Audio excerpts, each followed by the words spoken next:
Every now and then, a heist comes along that captures the imagination of an entire nation. From the audacious planning to the daring execution and the inevitable manhunt that follows. These crimes make for great stories. But there are some stories that are so insane they get buried under all the other noise. These are the stories that should have made the news but didn't quite make the cut. These are America's most infamous heists. You've never heard of them, and you're about to.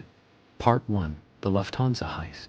On December 11th, 1978, 4 men armed with guns and wearing ski masks entered the Lufthansa cargo building at JFK International Airport in New York.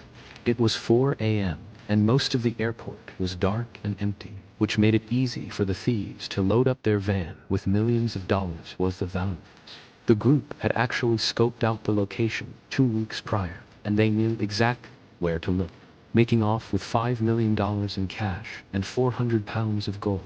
To this day, it's considered the largest cash robbery in U.S. history. But what makes this heist truly unique is how it inspired one of the greatest movies ever made, Goodfellas. The story goes that the real-life crime boss who inspired the character of Henry Hill was actually present during the heist, having set it up with his accomplices. They split the money amongst themselves and then disappeared. Or at least, that's what they tried to. As it turns out, the FBI had been watching the crew for months, and they were ready for this very scenario. While the feds couldn't connect the mobsters to the actual robbery, they did have enough evidence to put them away for a variety of other crimes. Part 2. The Loomis Fargo Robbery.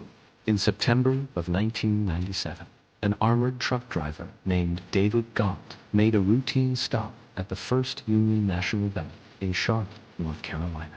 He parked the truck, went inside to drop off some bags, and then came back out to find the doors ripped off the hinges and the truck empty.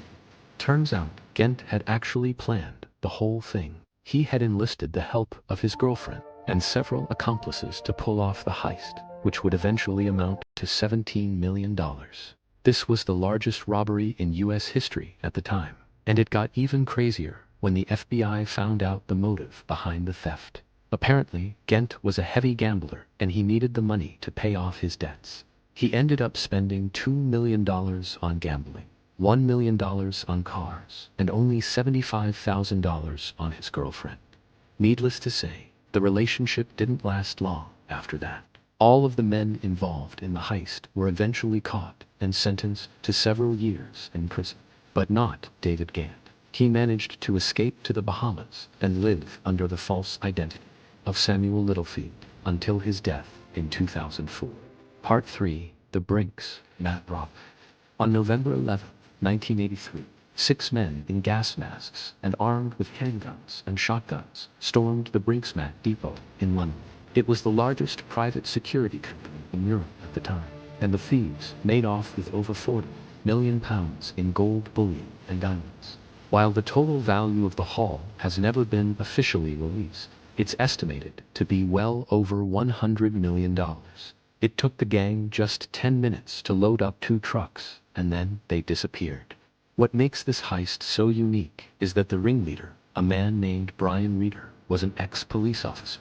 He used his knowledge of the law and the security systems in place to plan the perfect crime, and almost got away with it too. But as it turns out, one of the guards knew a guy who knew another guy who knew a fence that could move the goods across the Irish Sea. That fence was an undercover agent for the Irish police, and the rest of the gang were soon caught and sent to prison. But not Brian Reed. He managed to evade the authorities for 15 years before being finally caught in 1999. Thanks for watching. Be sure to subscribe if you haven't already, and check out these other videos.